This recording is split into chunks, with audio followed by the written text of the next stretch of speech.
Hi, welcome to our channel where we share the most intriguing stories.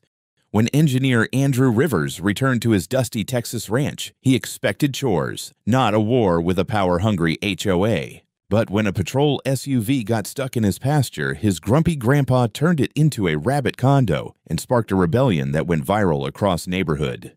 When I pulled off the cracked county road and onto the dusty gravel drive that led to the old Rivers Ranch, I felt the familiar crunch under my tires and a pressure in my chest that was equal parts nostalgia and dread. The whitewashed gate hung slightly crooked, same as always. The live oaks lining the pasture still leaned westward, like old men dodging the wind. It hadn't changed much, maybe a little quieter, maybe too quiet. I hadn't planned on coming back.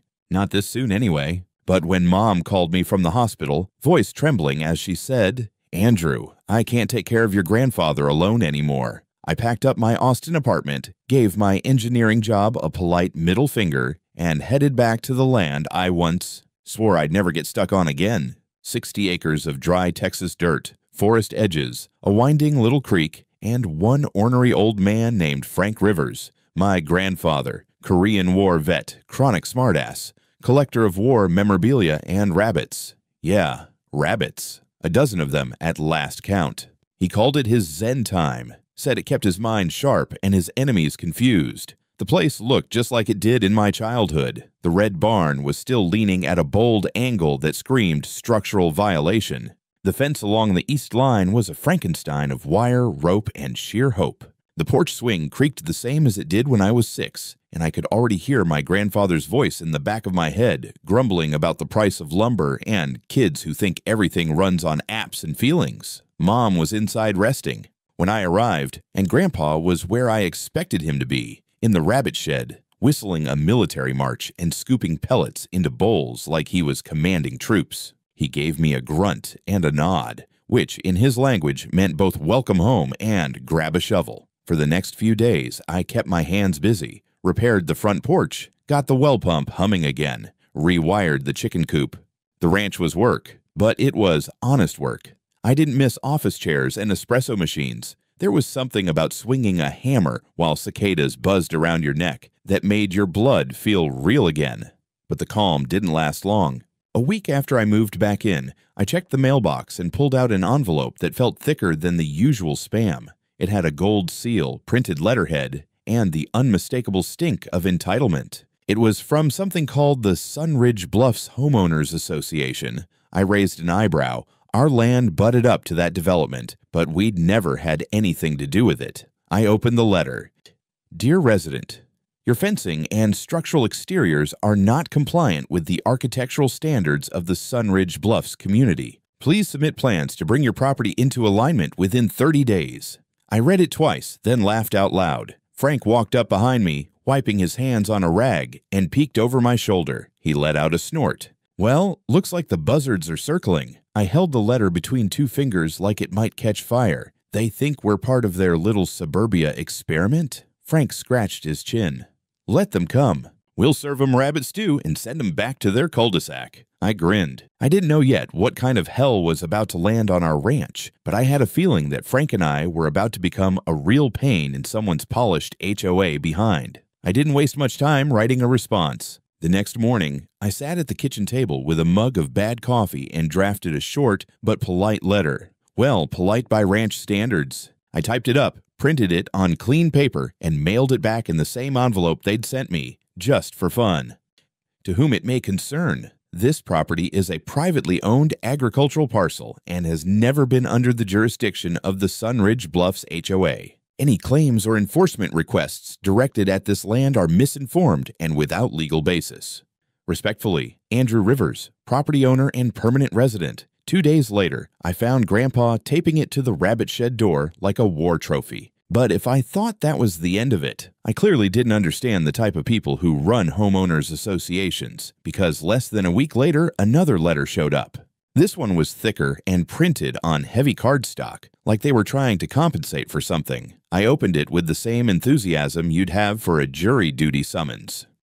Notice: Livestock or animal containment structures must be reviewed and approved by the HOA's Agricultural Committee. Residents may not host farm animals without proper licensing and consent. They were referring to Grandpa's rabbits. I stood in the driveway with the letter in my hand and looked over at the shed where Frank was humming Stars and Stripes Forever while brushing a Flemish giant named Churchill. I swear the rabbit saluted me. I took a breath. "You're not going to believe this," I said, stepping into the shed. Frank glanced up. "They send flowers and an apology?" "Not quite. They're trying to regulate your rabbits now." He froze, brush mid-stroke. "My what?" I handed him the letter. He read it, eyebrows slowly climbing his forehead. "These people realize they don't own the planet, right?" he asked. "Apparently not." He folded the paper and tucked it under a bag of feed. "Then it's time we educated them." We didn't reply to that letter. Silence seemed louder. For a few days, everything went still. No new mail, no visitors. I thought maybe they'd realized their mistake and gone back to managing lawn flamingos and mailbox heights. But then, on a Thursday afternoon, while I was patching the north fence, I saw a Lexus SUV glide up our gravel path like it had no business being there, which it didn't. The door opened, and a woman stepped out in designer sunglasses, pressed slacks, and a blazer that probably cost more than my truck. She had the kind of sharp haircut that made her head look like a weapon. I knew, without being told, that this was Karen Lomax. She marched up with the stiff posture of someone who believed authority came from posture alone. "Mr. Rivers," she asked. Her voice was smooth, fake sweet, and absolutely condescending. "That's me," I said, dusting off my hands. "I'm Karen Lomax, president of the Sunridge Bluffs Homeowners Association." "Figured." She smiled in that way people do when they think they're being polite but are actually just gearing up to insult you. I wanted to speak in person. The letters haven't received an appropriate response. I crossed my arms.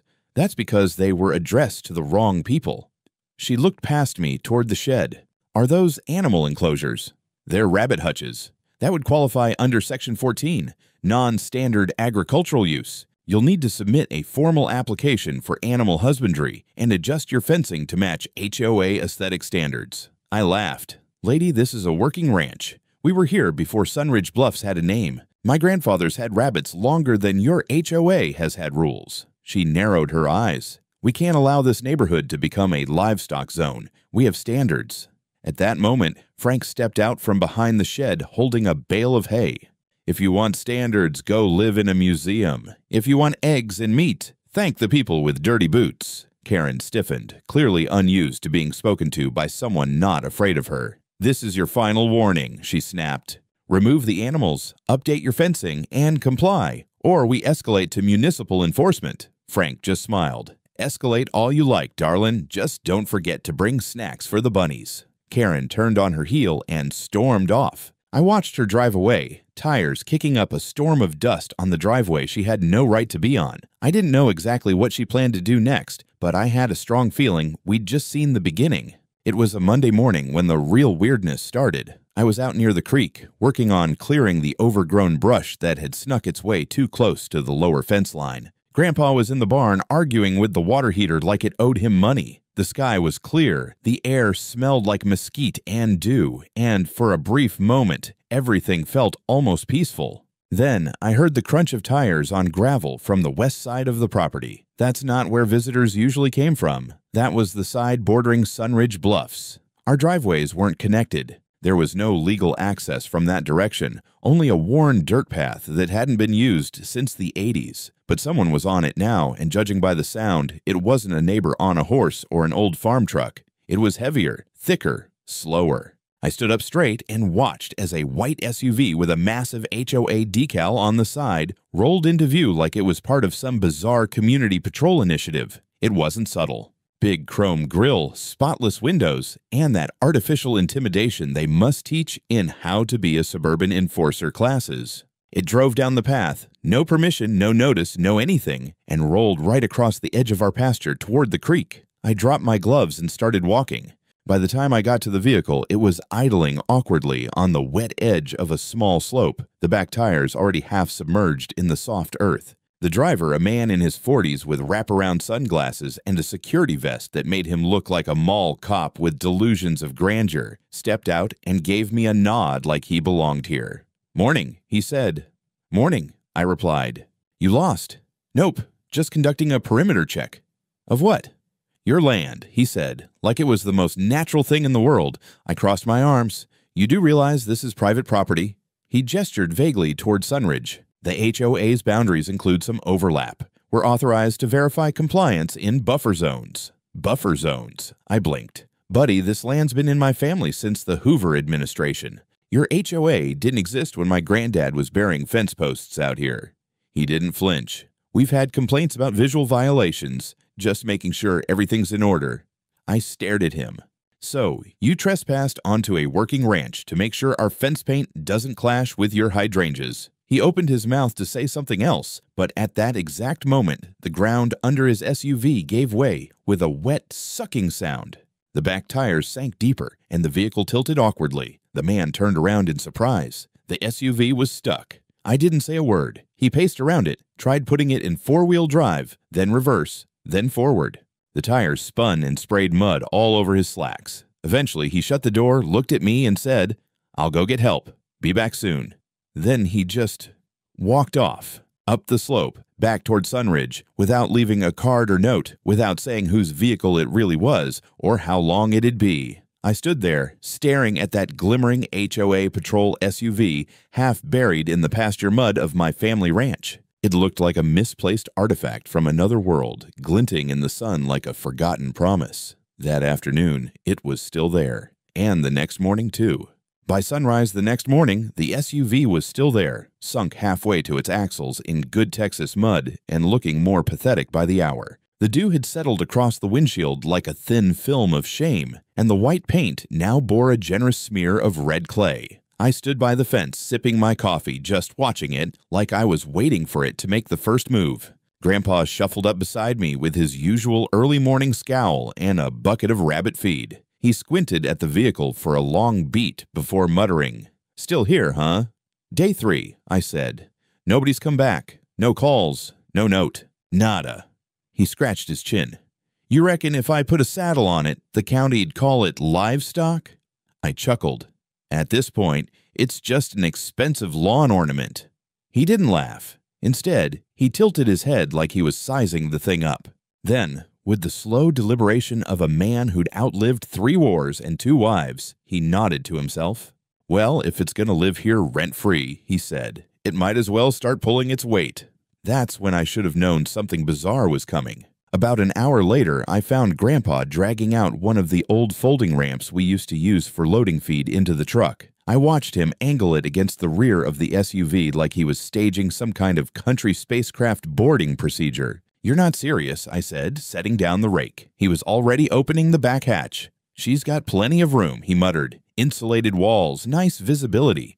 Once we strip those back seats, it's basically a rabbit palace." "Please tell me you're joking." He turned, eyes twinkling like a mad scientist about to throw the switch. "We're repurposing, son. Upcycling. It's called innovation." Before I could argue, he'd grabbed a socket wrench and was yanking the bolts out of the back seat rails like he'd been planning this for weeks. In under an hour, the rear compartment was gutted, vacuumed, and lined with hay. 2 water bottles were mounted to the ceiling handles with zip ties, and a small fan hooked up to an old solar panel sat propped in the side window. Then came the rabbits. He started with Mabel and Buttons, friendly types used to being handled. Then came Pakovnik Steve, the big one, and Madame Flopsy, who had attitude and ears for days. Each was gently placed inside the SUV like honored guests boarding a strange cruise. He hung a laminated sign from the rearview mirror, HOA, home of adorable animals. I just stood there, mouth half open, watching this surreal transformation unfold.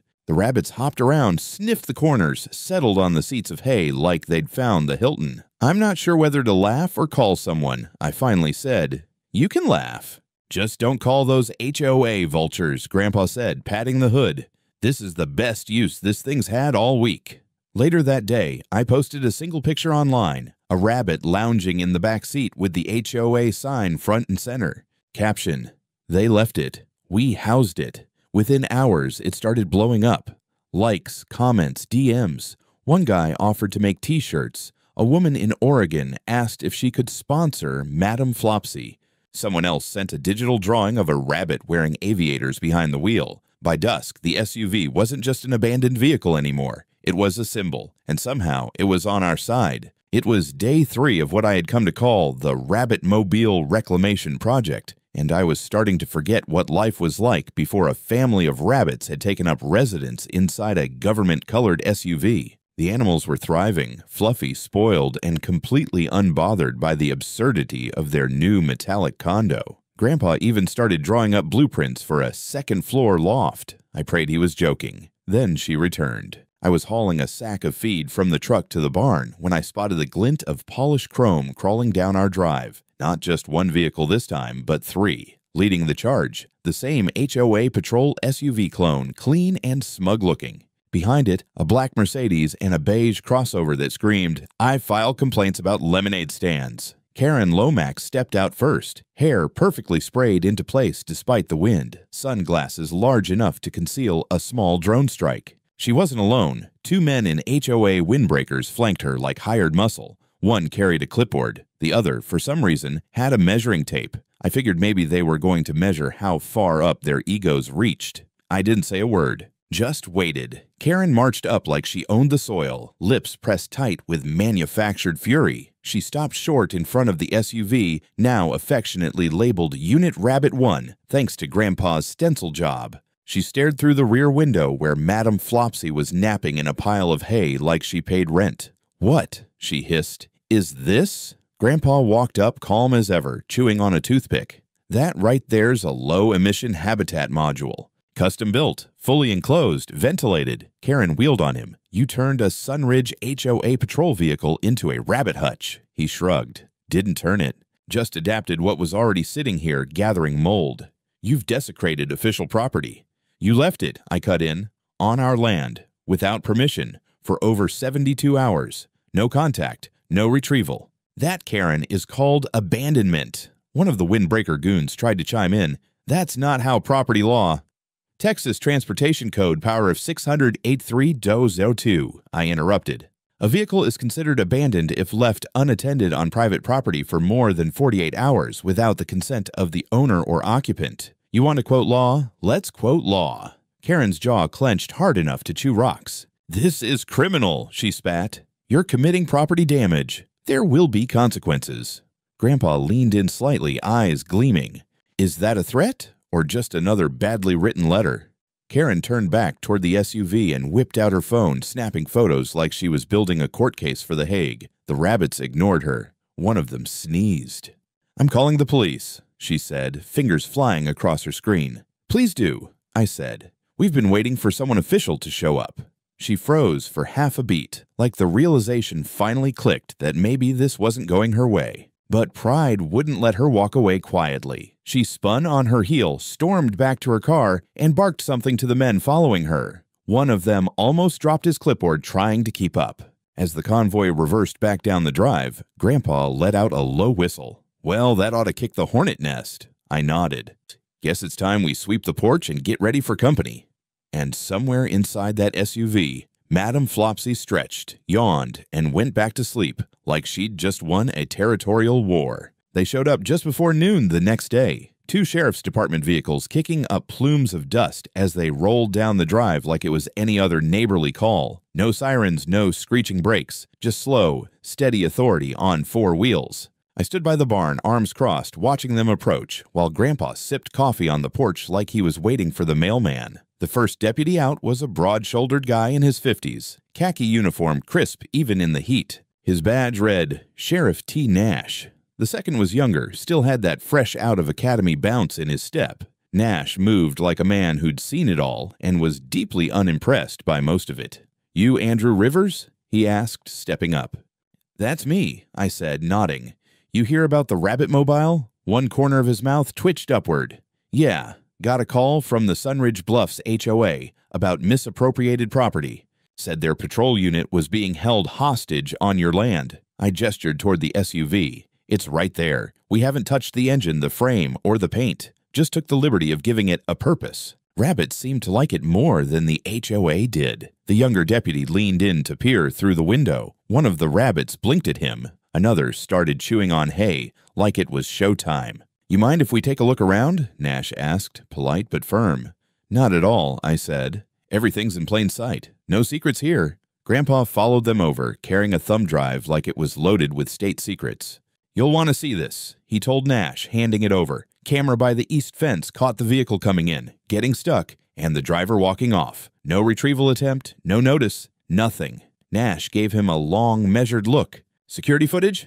Time-stamped, angles clean. Even caught the guy swearing at the mud. The officers spent about 15 minutes walking the scene, taking photos, jotting down notes, and quietly confirming what we already knew. The SUV had been here, untouched and unclaimed, for over 72 hours. No license plate visible on the front. No contact information anywhere on the dashboard. Just rabbits, hay, and a laminated sign that said HOA Sung Trees, home of adorable animals. Eventually, Nash circled back to me. Far as I can tell, he said, this qualifies as abandoned property under Texas code. You didn't move it, damage it, or block retrieval. You documented it. That works in your favor. I nodded. We just figured if they weren't going to use it, we might as well give it a second life. The younger deputy chuckled. Not gonna lie, this is a first for me.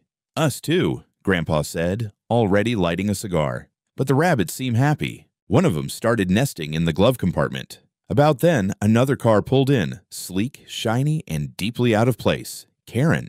She got out with her arms already flailing, wearing a blouse that screamed courtroom casual. She stormed over, pointing at the SUV like it had personally insulted her. Officers, she snapped. I demand this vehicle be returned immediately, and these individuals be charged with malicious mischief, theft of HOA assets, and animal cruelty. Nash raised an eyebrow. Animal cruelty? Karen threw her arms up. They're keeping livestock in a vehicle. That's unsafe. That's unsanitary. He motioned toward the SUV. The animals appear calm, healthy, and well-contained. No signs of neglect or distress. They're rabbits. And yet, Nash said dryly, this situation still has better ventilation than the county lockup. Karen turned red enough to match her lipstick. This is absurd. What's absurd, Grandpa cut in, is you dumping your problems on our land and expecting us to pretend it didn't happen. Karen fumed silently, her glare switching between me, Grandpa, and the rabbits. Sheriff Nash finally closed his notebook. Ma'am, unless you can produce paperwork proving this vehicle wasn't abandoned, or that you made an attempt to retrieve it within the lawful time frame, there's not much more we can do today. Karen's mouth opened, then shut. The silence was almost musical. The officers headed back to their cruisers. Grandpa exhaled slow, the way he always did when a poker game ended in his favor, and Madame Flopsy. She stuck her head up and sneezed dramatically through the window, like punctuation on the whole damn scene. By the following morning, things had gotten louder. The post I'd made of Madame Flopsy lounging in the back of the SUV had gone from funny local thing to viral nightmare for the HOA. Overnight, the picture ended up on Reddit, then TikTok, then Facebook groups I didn't even know existed. Memes started rolling in like a digital stampede. Photoshopped versions of Flopsy wearing aviators sitting behind the wheel, giving traffic citations to garden gnomes. One particularly popular caption, HOA Bunny Patrol, enforcing cuteness, violating nothing. Our driveway saw more traffic in 2 days than it had in 2 years. Local reporters showed up. One woman from Channel 7 Eyewitness News interviewed Grandpa while he hand-fed carrot sticks to Churchill, who seemed more prepared for prime time than either of us. What do you say to the HOA's claim that you're harboring stolen property? She asked. Grandpa didn't blink. They parked it, they left it, we upgraded it. Maybe next time they'll read the no trespassing sign. The clip aired that evening and exploded online. By the next day, we had a food truck parked across the field selling rabbit snacks. They were just carrot cake muffins, but the point stood. Then came the emails. First from other locals who'd had run-ins with Sunridge Bluffs HOA. One woman said she was fined $200 for having a birdhouse that wasn't architecturally approved. Another was threatened over a tomato garden. A retired veteran 2 lots over said they tried to pressure him into painting his barn a neutral desert tone to avoid clashing with HOA visual harmony. It was like the dam had cracked. People who'd kept their heads down for years were finally speaking out. That's when we knew this wasn't just about one car or a couple of rabbits anymore. This was about a pattern, an overreach, a power trip dressed in khakis and clipboards. I forwarded everything to our attorney, Julie Gardner. She was the kind of lawyer who could tear your argument apart with a smile and a state statute. She looked over the footage, the letters, the testimonies from neighbors, and said, "They've been poking the wrong bear." Julie didn't hesitate. Within 48 hours, she'd drafted a formal complaint. Unlawful trespass, abandonment of property, harassment, defamation, and, my personal favorite, intentional infliction of emotional distress on both the human and rabbit residents. But it got better. Julie's team dug into public records and found that Sunridge Bluffs had previously tried to extend their HOA jurisdiction through a series of annexation letters that never actually cleared with the county. They'd been bluffing their control over a dozen parcels that were never officially within their scope, ours included. They sent the letters anyway, tried to enforce the rules, implied legal action that never had teeth. It was all smoke and intimidation. And now, thanks to a family of rabbits in an abandoned SUV, that entire structure was under the microscope. I knew Karen would push back. I could feel it in my spine. But this time, we weren't just holding the line. We were marching forward, hay-strewn boots and all, and somewhere between all the emails, camera crews, and cardboard cutouts of Churchill that someone taped to the mailbox, I realized something else. They started a war over aesthetics. We were about to end it with the truth. It didn't take long for the counterattack to arrive. Karen, never one to back down without a tantrum wrapped in legalese, filed a civil complaint through the HOA's attorney within the week. The packet arrived via certified mail and was thick enough to require its own rubber band. I opened it at the kitchen table with Grandpa hovering nearby, chewing a toothpick like he was about to be called in as backup. Inside was the kind of nonsense that makes you question reality, claims of malicious conversion of property, public ridicule of a civic body, and my personal favorite, unlawful captivity of patrol assets. You'd think we'd kidnapped a diplomat, not put a few rabbits in a glorified minivan. I slid the stack across the table toward Grandpa. He gave it a glance and said, "They spell desperate with 3 pages now." Julie Gardner didn't waste time. Within 48 hours, she filed our own suit, and it was surgical. She backed it with security footage, witness statements, municipal property maps, and expert opinions from a local livestock vet who confirmed our rabbits were better housed than most humans in RV parks. Julie added a claim for reputational damage, since the HOA's public threats had made their way into multiple press articles accusing us of everything from animal endangerment to public mockery of official vehicles. The irony was delicious. The more Karen screamed about us, the worse her organization looked. Then came discovery. Turns out the HOA had no signed documentation showing any agreement between our land and their association, not a single legal deed, annexation form, or county notice. The whole thing was smoke, empty threats written in Times New Roman. Julie grinned like a shark smelling blood.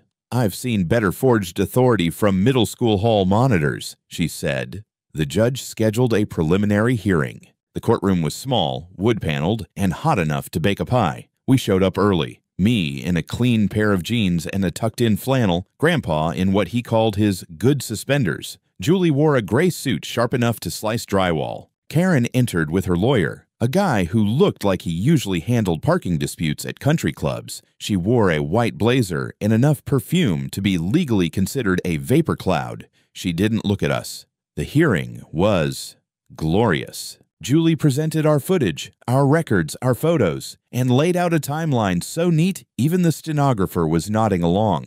Karen's lawyer tried to object on grounds of irrelevance. So many times the judge finally muttered, "Counsel, if you say that word again without merit, I'll hold you in contempt." Then came the kicker. Julie pulled out printed screenshots of HOA emails sent to various landowners, ours included, implying fines and legal action based on overlapping community responsibilities. She highlighted a line in bold. Failure to comply may result in HOA-led enforcement measures regardless of county records. The judge leaned forward. "Are you stating, under oath, that your organization acted outside its certified jurisdiction to enforce private governance on unregulated land?" Karen tried to speak. Her lawyer jumped in instead. "Your Honor, it was a clerical oversight." Julie pounced. "A pattern of oversight, coordinated, documented, and deliberate." The judge rubbed his temple. "Ms. Lomax, I suggest you get your board in order." This court won't tolerate extra-legal intimidation masquerading as governance. By the time the hearing ended, we had a full trial date on the calendar. The court refused to dismiss any of our claims. The judge also issued an interim order. HOA patrol vehicles were not to enter or monitor any land outside certified Sunridge Bluffs boundaries. Period. Karen stormed out of the room before the clerk could even stand up. Grandpa patted me on the shoulder like we'd just won regionals. Outside the courthouse, reporters were waiting. I kept my mouth shut, but Flopsy's fan page had a field day. One of the memes that night showed a cartoon judge banging a gavel while Churchill the Rabbit stood proudly on the witness stand. Caption: "The people versus HOA. Bunny justice prevails." At that point, it wasn't just a lawsuit. It was a movement. The morning of the trial, the air felt thicker than usual, like even the humidity was holding its breath. We arrived early. Same courthouse, same heavy oak benches, but this time the room was packed. Locals, reporters, even a few off-duty deputies showed up to see how the infamous Rabbit Ranch versus HOA case would land. I wore my best pair of clean jeans and a button-up shirt without a single oil stain. Grandpa showed up in a bolo tie shaped like a longhorn skull and nodded at the bailiff like they were old poker buddies. Julie looked calm, collected, and terrifying in a navy suit. Karen walked in 20 minutes late. She had a fresh spray tan and the posture of someone who still didn't believe this was happening. Her lawyer looked like he'd aged 10 years since the hearing. They avoided eye contact. Smart. Julie opened with a statement that was short, factual, and cutting. Sunridge Bluffs HOA had no legal authority over our property.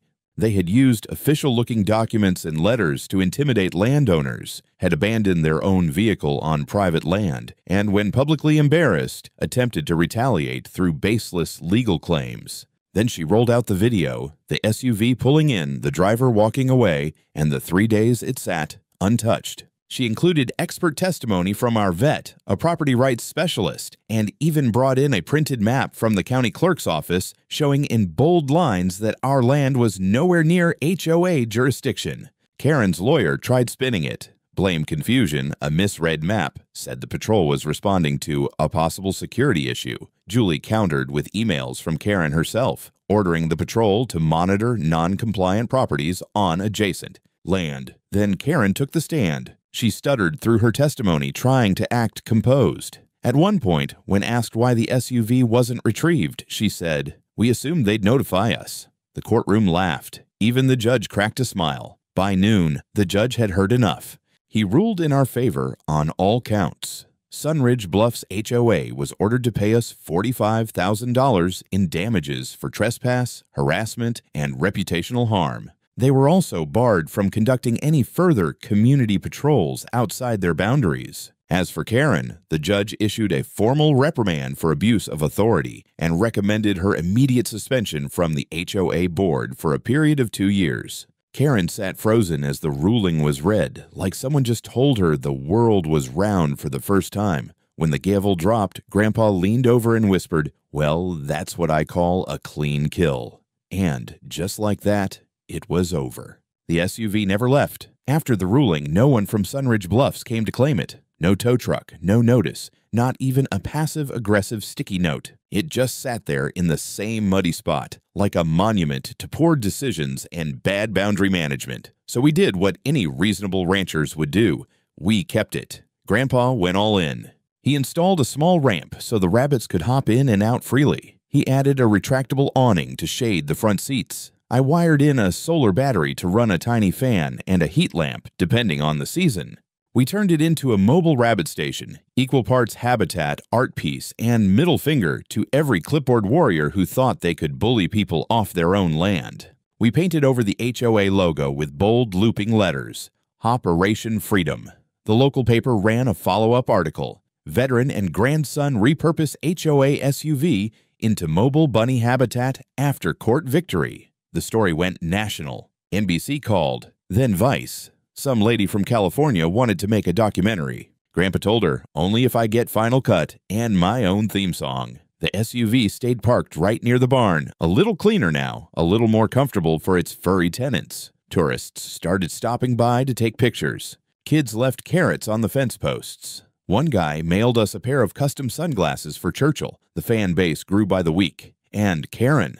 Word around town was she tried to run for re-election on the HOA board 6 months later. She lost in a landslide. Apparently, someone printed stickers of Madame Flopsy sitting behind the wheel with the slogan, "I'd rather be governed by a rabbit." They were all over Sunridge mailboxes. As for us, life settled back into a rhythm. Fence repairs, creek clearing, rabbit care. Grandpa seemed lighter, like the whole circus had knocked 20 years off him. Sometimes I'd catch him just sitting beside the rabbit-mobile, whittling a stick, humming an old military tune while Churchill napped under the dashboard. One evening, as the sun dipped low and painted everything gold, we sat on the porch with sweet tea in hand. The air smelled like cut hay and victory. Grandpa looked out toward the SUV, nodded slowly, and said, "Reckon if they leave another one, I'll build a second floor." I laughed, shook my head, and raised my glass.